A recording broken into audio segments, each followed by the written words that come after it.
Good morning, everyone. And welcome to winter. Hey? Finally here in all delight and its splendor. Those of you who don't know me, my name is Maddie. I'm one of the pastors here at Epiphany Station. Before we jump in today, I just want to let you know that today is the day that we launch our connection groups for this run through.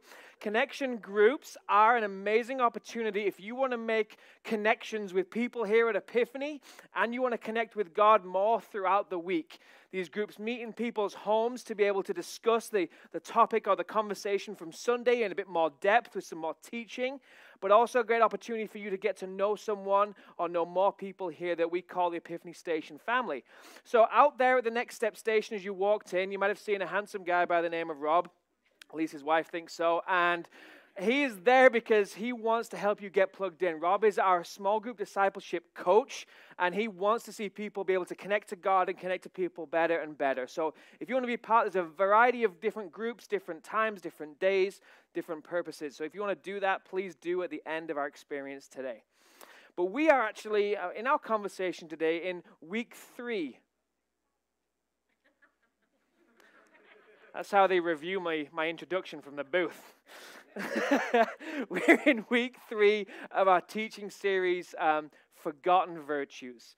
Forgotten Virtues is a series that comes out of the belief that for everything that we see that is maybe sliding or feels wrong or going backwards in our personal lives, in our communities, in our nation, that instead of putting it on others to fix it, we're going to look at what it would mean if we were to take personal responsibility for change. If we would become people of virtue and value and principle, that we would shift things back into the positive with how we are going to live out our lives. We've talked about such beautiful virtues as trust and humility. We're going to talk about generosity and excellence, really with this notion that virtue can change everything about the environments that we live in, about the environments that our kids are raised in, about the environment of our entire nation. A man called Confucius once said that simple people focus on comfort, but superior people focus on virtue. And that is how we can choose to be a group of people or just an individual that wants to grow, that wants to serve people better, to be a better citizen, and of course to be someone who's loving God and loving people better and better. So we've been opening up what God has to say on each of these virtues. And today, like I said, we're in week 3, and we're going to talk about the virtue of mercy. If you've missed any of these messages or you miss any of them, you can go to epiphanystation.com, and under the Watch tab, you can find them all there. Apart from last week, in which the booth decided to mute my entire audio on the recording, like it was, yeah. Again, tough critics. But they're there so you can go and watch them later on and maybe repeat them if you want to. But today we're talking about mercy.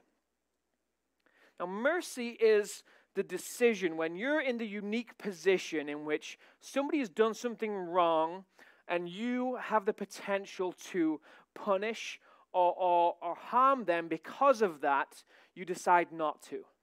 You decide to err on the side of compassion, forgiveness, charity, and grace. That's what mercy is, the decision to do that. And because that's what mercy means, it's a tricky topic. The reason it's tricky is because mercy means you or I or someone deciding not to treat people the way that they potentially deserve. And mercy has become so subjective, so circumstantially based that we all have different views of what deserves mercy and what doesn't. We all have things that we've picked up that this type of crime doesn't deserve mercy or a second chance, or this type of viewpoint or this type of action, really we should be throwing the book at that and just kind of judging that down. Really it gets to the point that I think that whenever you disagree with someone, we're more likely to get kind of caught up in the character assassination of that individual, suspecting their motives and that it's all wrongdoing. And we kind of get caught up in this vitriol of judgment and hatred rather than forgiveness and compassion and mercy for the other person on the other side of the table. Such is the situation. I'm reminded of a story about a man that was being charged for triple murder. And towards the end of his trial, the judge had the defendant rise and he said, look, you are charged with killing the milkman with a power drill. So I'm sorry. Good job. We're talking about mercy today. This one's for you. Kill the milkman with a power drill. And there's a guy from the back of the courthouse that shouts, that man's a liar, judge. Show him no mercy. And the judge just kind of lets that one slide. And he says, you're also charged with killing the milkman with a hedge trimmer. And again, from the back of the room, the same person stands up and says, throw the book at him, judge. And the judge says, just be quiet and sit down. And he said, your third and final charge is that you used a chainsaw to kill just a random passerby. And again, this point, the man in the back of the room stands up. And he says, bring back hanging. And the judge says, you need to be quiet in the back or I'm going to hold you in contempt of court. Why are you so eager to see this man be judged and found guilty and to be punished? And the man stands up from the back of the room and says, I've been neighbor to this man for 10 years. And whenever I asked him if I could borrow a power tool, he said he didn't have any. That's where the lights dim. But mercy is one of those things that it's a weird thing because mercy we so very much desire to have for ourselves. Like we're deserving of mercy in some situations. And so much so has it got it twisted in our minds that I deserve it, but other people, they don't. Like some people like speed like in their cars, and that's because they're bad people, but I only speed because I'm late. So officer, really, can you just let this one slide? And some people steal because they're thieves and they're bad people, but that was just some office supplies. So I really kind of need this job. Can we just sweep that one under the rug? And we get caught up in not realizing that we expect to be treated with mercy. We desire it and we expect it, but we are not so eager to show it to other people. And we're not even going to talk about who deserves mercy in what situation and why. We'll just go round and round and round. Instead, what we're going to talk about today is if you want it. If you want mercy for yourself to be treated with mercy, but if you want mercy that you can show to other people, because the two are bound together inextricably. It cannot be separated, removed. Your ability to show mercy for someone and your desire for it to be shown towards you. It is a hard and fast principle that is kind of like a law of the land, kind of like the law of gravity. It just exists. And a lot of people think of this idea, this principle I'm going to introduce as karma. You know, whatever it'll come back around. It's just the way the world works. But in fact, this principle is more concrete with that, and it comes with more surety and promise because this principle was set into the foundations of the world. It is what God himself says exists, and exists incredibly clearly in this arena of mercy. It is the principle of reciprocity. Reciprocity, Matt Towers' word of the day. Reciprocity is the idea that whatever you reap, whatever you take in, whatever you receive is what you have given, and what you freely give, and what you bestow. This idea that whatever is going to come your way is going to come your way because you give it, and whatever you give will come back to you. This principle comes into play a lot throughout the Bible of reciprocity, and like I said, a great deal with mercy. In Matthew 5:7, Jesus declares that God blesses those who are merciful, for they will be shown mercy, reciprocity. They'll be shown mercy because they have been merciful. Simple, right? And we want to be merciful people and we want to receive mercy, so that's all we should need. That very clear, positive, give and receive and reciprocity. If I give it, I'll receive it. If I receive it, I have to give it, and that's fine. Until you look at the flip side, the dark side of reciprocity. That if you do not, you will not. In James 2:13, the flip side of this mercy reciprocity principle is this: there will be no mercy for those who have not shown mercy to others. But if you have been merciful, God will be merciful when he judges you. That one we don't like so much.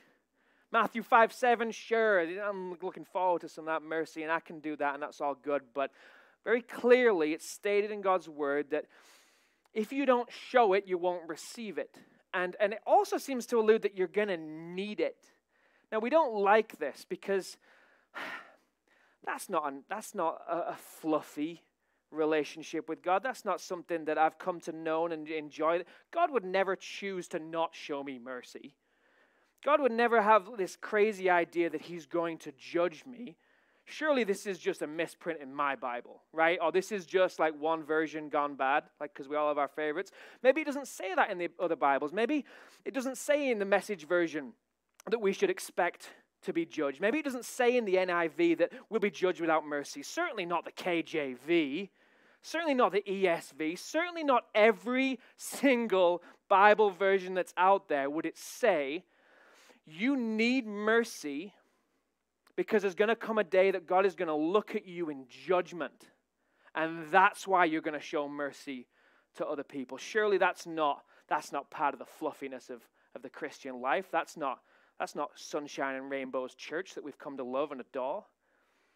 The problem that we have when it comes to this conversation of mercy is it starts with, should I be a merciful person? Should I have that virtue? And very quickly shifts into, oh crap, why do I need mercy? What do I need mercy for? Why do I need to receive it? Why does God seem to make a big deal about my need for mercy? I've not done anything wrong. And very quickly it all gets tied up. And if you want a relationship with God, then this has to come to play. If you want to love God, you want to love people, then you receiving mercy is just as important as you showing it. So let me ask you a question before we continue. And aside from everything that I've said, just kind of a basic understanding of you receiving mercy from anyone in any which way, do you believe that you're a person that needs to be shown mercy? Hands up if you think you need to be a person that is shown mercy. All right, awesome, thank you. And I want to take this moment to say thank you to those parents who chose not to stare at their children and say, you better put your hand up. I brought you into this world, I can take you out. That's how much mercy you need, little one. And in the same regard, thank you husbands and wives for doing the same thing and showing that level of respect of not glaring. But this question, the reason I love the question of do you need mercy is because quite frankly, you can't answer that. You can't answer that, other people answer that for you. And if you don't think that you are in need of mercy continuously, even just from people, I would like you to run a social experiment for me. I would like you to go to everyone you know and say, hey, I'd like you to take the week off from showing me mercy. No compassion, no forgiveness, just I'm thinking I'm pretty good, so if you could just not do that for me, I want to see that I am. And then I want someone else to be stood by recording it, and then to send me the video so I've got something to watch that'll be hilarious.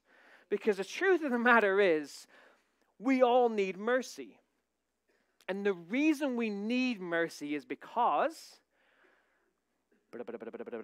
you're not perfect.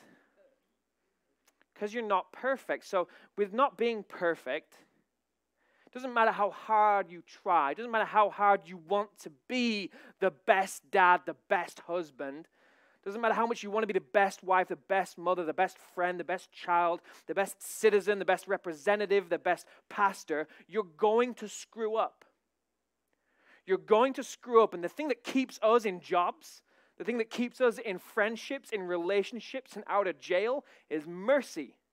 Is other people deciding to show us mercy that we don't necessarily deserve. Jesus once told a story to try and help clarify this question of if you and I need mercy or not, and how that relates in giving it to others. He told this story of a forgiving king and a moron. Now, this story was told to help us see what we are like. Guess which one of those two people we get to be in this story?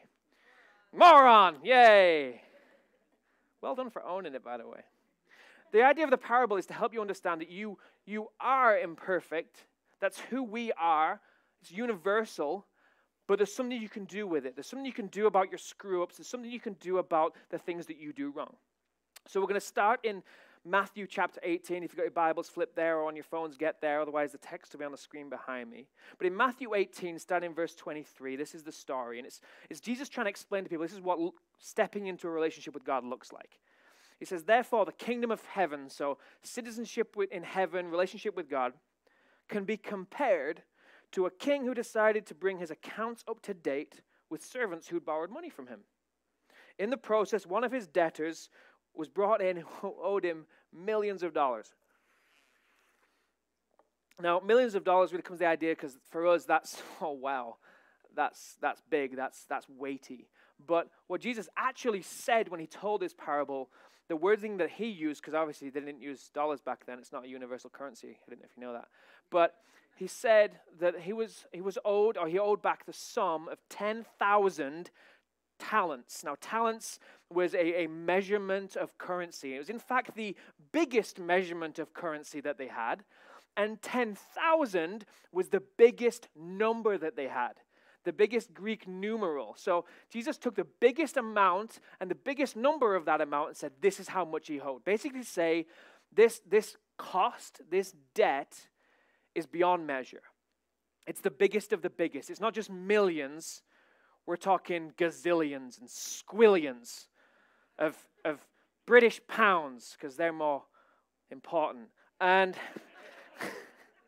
this is when we go. So there's this debt that he's owed, okay, and in verse 25, it says he couldn't pay. So his master ordered that he be sold with his wife, with his children, with all of his property, everything he owned, to pay the debt. Now, what a kicker about that is any slave, even the best of the best slave, would only ever fetch like 1 talent, tops. So it's not even coming anywhere close. Even everything the man owns and possesses isn't getting close to this debt. And that's what he says. That's what we're going to do to try and recoup some of the cost. Verse 26, it says, at that moment, but the man fell down before his master and begged him, please be patient with me. I'll pay it all. He's not paying it all. Please be patient with me. I'll pay it all. His master was filled with pity for him, and he released him and forgave his debt. Now, 2 things just happened. One, this gentleman appreciated his position. He got nothing. There's nothing he can say, I've got this as collateral, or I'll maybe get... His attitude at this point is complete deference, complete obeisance, to just lay himself down on the floor and says, I got no pride, I got no dignity, I need your mercy. And he's willing to do that, recognizing the other option of him trying to make this right and him being sold. The other thing that happens is the king is changed. The king is changed. Now, the word the wording there was filled with pity. It doesn't do it justice. That term filled with pity is actually just one Greek word that looks a little bit like that. But don't worry, because you don't have to just go off that to try and pronounce it. You can actually take the anglicized version of it, and that's the word that we're talking about here. Yep, that word. And the reason that filled with pity doesn't ever do it justice is because the Greek splagnomai means to be absolutely shifted, moved, filled. A heart of compassion, a desire, and actually driven towards mercy. This word is used a few other times in the Bible. It's used one time when Jesus looked upon a crowd that he knew was just hopelessly lost, and he was moved. It happened another time when people were following Jesus and he looked at them and realized they hadn't eaten for days. Another time when Jesus looked upon a mother who just lost her only son, her only child. And another time when we hear the story of the Good Samaritan, as he saw this man beaten and dying in a ditch, he was moved with compassion, moved with mercy. And what happens to the king because of that in this story is he is then filled with the desire to show undeserved, unchecked, unshackled, unlimited mercy, complete and total forgiveness. And the connection that Jesus is trying to make there is, this is what my Father in heaven is like. This is what moving into the kingdom of heaven is like, is to go before a king like this, one that is rich in mercy. That's his virtue towards us. You think at that point, this is a good parable. This is sunshine, butterflies, and rainbows. This is good. Let's move along with our lives. We're going to be forgiven. All's well that ends well. But that's not where the parable finishes. Let me give you a quick summary of how it continues and how it wraps up. Upon leaving the throne room, our guy comes across another servant that he works alongside that owes him $10. And he grabs him by the throat, pins him on the deck, and says, "Give me my money now." This other guy says, "Please show me mercy, give me time, and I will pay it all." Our guy says no, has him thrown in debtor's jail, which is basically jail that would hold people until you could be bailed out. And he goes about his way. Now, the people who saw this happen were so indignant and incensed that this man who was just forgiven this huge amount would do that. They went straight to the king and said, "You have no idea what your servant just did." The king summons our guy back in, says, "How dare you? How dare you, after the mercy I just showed you, that you would walk outside of this door and immediately be merciless? You would immediately forget what you've been granted, and you would immediately go after someone and not show. You know what? Your debt's not forgiven. I'm going to hold you to every little penny, and I'm going to put the screws on you until you pay up." And Jesus says, look, that is the attitude. That is how God sees our lack of mercy. That we would not consider that we have maybe been given more mercy than we could ever even fathom, see, recognize, or receive. And because of that, who are we to not show that to other people? There's something just very wrong about it. This parable kind of leads us into our next steps. Every week at Epiphany, we have next steps that if we walk into these, we will be able to grow our love for God and love for people. And the first one is really simple, and I hope you get it. The first step you have to take is to be merciful. It is tried to be laid out for you as clear as possible. If you're not merciful, you're not getting anything. And merciful and being a merciful person, I hope, has just been reframed for you a little bit here. It's not just about being nice. Sure, it is nice, but that's not the point. It's not just for the other person that you're going to be merciful. You're going to be merciful for the sake of God, too. That He would command you, just as a human being, to be a person of mercy. And selfishly, being merciful is so that you can receive mercy. The most horrific indictment of this story, of this parable, is that Jesus presents mankind as having the memory of a goldfish. That we would, even when we recognize and see sometimes that we have received some blessings and mercies, we would forget like that and treat other people so badly. Now, we know that mercy is good. Like, it's driven in our conscience to be merciful, really. And we know it's societally beneficial to be merciful. So why do we suck at it so bad? Why do we not want to do it? Why do sometimes we just want someone to eat it? We want them to crash and burn. We want them to get theirs. Why do we lack this mercy so much, so always? What Jesus is trying to do here is he's trying to say to you and me, whether you're a Christian or not, he's trying to say, look, I know you want to be merciful, but there's a problem in that. It's not natural to you.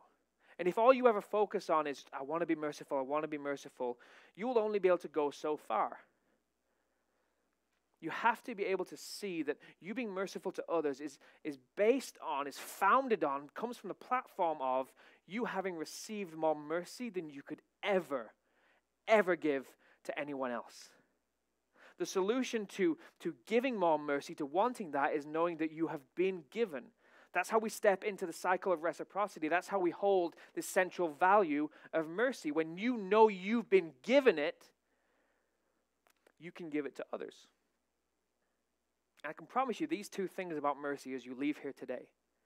No matter how you feel right now, if you are not regularly made aware that you have been shown mercy and given mercy, there will come a point where you think, I do not need it anymore. Why does anybody else? It places us in this perilous position of arrogance and pride that says, I'm good, so should they be. The second thing I can promise you is if you are not regularly reminded that you need to show mercy to others, God promises you He will not give you any. He promises He will not show you any mercy. Now, I understand at this point, this is seeming kind of negative. It's not why we come to church. It's kind of a lose-lose situation, it feels like, and it can be. That's the dark side of reciprocity. But the bright side is there can be win-wins. Principles don't move, they don't shift, they don't change. We just either understand them and get on the right side of them, or we don't. It's like people who think that they can fly. The law of gravity is still the same. Get on the right side of it and you can do okay. The win-win when it comes to mercy is understanding all of our ability to give and to receive needs to be founded on our need for it. The next step that you have to take is to need mercy. Yes, you need to be merciful. That needs to be what you got up here engaging in, but you need to know you need it, to need mercy. Why do parents lose it with kids? Don't answer that. It's rhetorical. But why do we love our kids? Why do we lose it with them? Why do we snap? Why do we lash out at our loved ones? Why do spouses lash out at each other? Why do we have friendships that after just that one thing one person once said, we were done? Why do we abandon relationships? Why do we lack mercy? I believe we lack mercy because we lose sight of how much mercy we need. Why is it that often for Christians, we often feel like our faith goes stale? Like there's no kind of give and take between God and us anymore. And there's just not a feeling of it being so necessary. And why do we go through seasons of that? Honestly, I think it's because we lose sight of our need for his mercy. Why is it that we can start a relationship with God that is so vibrant, but eventually we're just kind of annoyed at things? Why isn't he giving me more of what I want? Why isn't the church doing what I wish? Why are these people just not good? And it's because we lose sight of the amount of mercy that we consistently need. So what is this mercy that we need? Because I don't know about you, but I've not borrowed any money from God recently, especially not millions or gazillions and squillions. So this parable is not speaking about money. It's not what it's about. It's not what we owe to God. What it is speaking to is what we have done that deserves and warrants us being separated from him.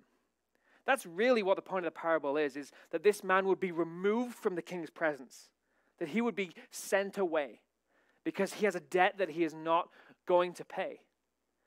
The debt that you and I have is very similar. Now, I know what goes through your head when we talk about this debt and when we maybe even use words like sin is like, I've not done anything that wrong. To talk about like this nature of being removed from God, like I've not done anything that wrong. Anything I have done, small fry. It's probably not even on God's radar. And if I just try and love God and love people, we can have this relationship in which I'm kind of okay and he's kind of okay with it. We get each other and we're good. And it doesn't matter if you were taught that that relationship with God is the way to go, or you've just kind of stumbled into it by habit. It's wrong. And the reason it's wrong is not because that relationship is bad or it won't get you what you want. That relationship doesn't even exist. There is no relationship with God in which you come to him and say, can we be buddies? I'm pretty good. You're pretty good. We should hang out some. It doesn't happen. It's not the way that God has ever offered a relationship. Instead, he sees it differently. And if we want to love God, we want to start that, want to grow in that, we need to see it the same. This is how God sees our relationship to him. Like a king calling his accounts in. God looks at my relationship to him and he sees that I have done things that deserve my removal from him. God is perfect, and because he's perfect, my things that I do, the evil things that I have on my account, on my slate, are glaringly obvious to him. And he can't be around that. And because of that, something needs to be done. And I'm being called to account. Either to deal with it myself and try to earn it and try and own it and never be able to, but instead to be sent away. Or to ask for mercy. Because enough people in this room know me pretty well. You're probably aware at this point that I do have debts to God. Things that I've done that are just downright evil. Awful, ugly things, nasty things. And if you know me really well, you probably realize they're in the millions and gasquillions. And that is the truth of where we sit. That we would understand that God is perfect and holy and I'm not. And because of that, I'm broken. And something needs to change so I can have a relationship with him. If we want relationship with perfection, and this is only if you want relationship with perfection, relationship with God, the two options are always the same. You try and do it and fail, or he does it because you're willing to ask. And he's willing to deal with the suffocating evil that wrecks and ruins your relationship with him. If we can see the need for it, if you can see the need for it. Because if you're perfect and you don't need it, you can get up and leave right now because this doesn't refer to you. This is an irrelevant conversation because God's not interested in that attitude. Instead, it says that Jesus once had this very stark conversation with people in Matthew 9:13, in which he says, look, I've not come for people who think that they're righteous. I've come for people who know that they're sinners. These are people who can start a relationship with God. Who can just even begin just by identifying, I'm not perfect. He is. I want this relationship. Something needs to be done. The third thing we have to be willing to do in this cycle of mercy is to receive it. It's to receive mercy. To be merciful, sure. To know you need it, that's great. But to receive mercy is crucial. And this is how you receive it. Matthew 18:26, the man fell down before his master and begged him. Begged him for it. Knowing that we need it more than anything else. Knowing we can do nothing to deserve it or own it ourselves. Begged him for it. Biggest question you'll ever wrestle with your entire life, if there's anything real about God whatsoever, is what's stopping me from doing that? Because there are real tangible emotions and feelings and thoughts you have that stop you from doing that. Is it fear? Is it a fear of not thinking that God can do this, or maybe that he'll accept you, but then when he gets to know you, he'll cast you out again? Is it pride? Is it a lack of understanding that you need this? Or is it doubt? Is it that you don't have all the answers to all the questions, so how could you possibly begin? Everything that holds you back from this putting yourself in front of God in absolute desire of his mercy, what is possibly worth it to you that you would not receive that? What fear, what doubt, what pride is worth not receiving mercy? Because whatever that thing is, that's the thing that will separate you from him forever. That thing that is more valuable to you, your pride, your identity, your doubt, that's more important to you. That's the thing that stops you from receiving mercy. God's not moving. God's not shifting. He's drawn a line in the sand. And what we have to do is get past ourselves and just ask. Be willing to ask and beg God's forgiveness. Because when we seek his forgiveness, what happens? He's moved. He's weird Greek letter moved. And he's filled and he's shifted and he turns just a face of delight to his child that we would ever see ourselves as wanting and desiring to put ourselves second, him first, and start that relationship. I don't know where you're at. I don't know what your relationship with God looks like or doesn't look like, what it's based on or what it's not based on. But this is the relationship that he offers that starts in mercy, receiving his so you can give it to others consistently. I want to invite you to start a relationship with God like that today. It doesn't matter if you've been a Christian for years. It doesn't matter if it's your first time in church. God stands ready, waiting to turn his face of mercy towards you. If you want to, I would like you to pray with me, and I invite you to do that now if you wish. Father God, we just want to acknowledge that we don't have it all together and we're not perfect. We do evil things, we think evil thoughts, and we're not okay with it. We recognize that there is things that you can't be around, that there are sins, that there are things that aren't good, aren't beautiful, and because of that, we separate ourselves from you daily. At least we try. And we just thank you that you don't abandon us, God, that you show mercy. God, we ask that you will show us mercy. We beg for your mercy. We beg for a relationship, that we would put all these other things to one side, that we would disown the old stuff that has sought to give us joy or sought to give us happiness and contentment and pleasure, and instead make a relationship with you most important. God, we ask you to forgive our debt, to give us a relationship with you so that we might just have the opportunity to show that kind of mercy to our loved ones, that we might change, that we might be people of virtue. We ask in Jesus' name. Amen. As we worship here together, as we kind of close out, I want to encourage you to remember this virtue of mercy as you go about your day and as your week, as you leave here today. Because mercy is just better. Being merciless is what leads people to having hands cut off for stealing. And it leads people to leave relationships because they were once offended. It judges people by their faults and failures. It mocks, it ridicules, and it bullies, and it crucifies. Mercy comes close. Mercy embraces. Mercy chooses to forgive, and it just loves better. I want you to wrestle with the question, which side do you want to be on? Which side of this principle of the reciprocity of mercy do you desire to have in your life? I just want to thank you for taking the time to listen.